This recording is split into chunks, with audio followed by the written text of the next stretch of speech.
Joining me now is Behnam Ben Taleblu with the Foundation for Defense of Democracies. He focuses on the Middle East. Behnam, let's start with this. In the simplest terms, what's behind this current conflict?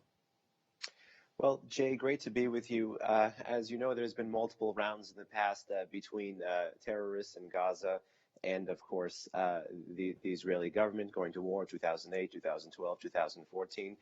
This recent conflagration was brought together by a couple forces, disputes which turned into protests, disputes which were over the Al-Jarrah neighborhood, protests and pushback against protests on the Temple Mount, where there are holy sites by both Muslims and Jews that are revered in the old city of Jerusalem. But what really turned this into a conflict, like those older cycles of violence that we mentioned in 2014, was Hamas and Palestinian Islamic Jihad, two terror groups that operate out of the Gaza Strip, their interest in using and abusing these protests and the pushback against them to fire rockets into Israeli territory, and thus you have Israeli retaliation against those groups. So this is the recent short-term political predicate for that violence. And there's been a loss of life on both sides, but there's a significant gap in the number of casualties.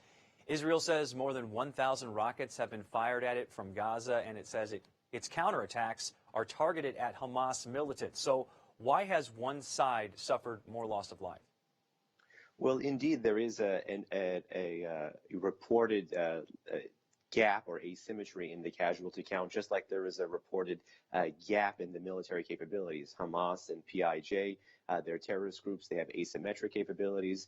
They fire relatively inaccurate rockets in volleys. They have the Qassam rockets and the Iran-provided Badr 3 rockets. These have significantly extended the long-range strike capabilities of these groups, but they're inaccurate, and Israelis have significant defenses which bring down the Israeli wounded and casualty count significantly. Israel has invested in Iron Dome, for instance, and Israel has invested in significant civil defenses such as bunkers for its people.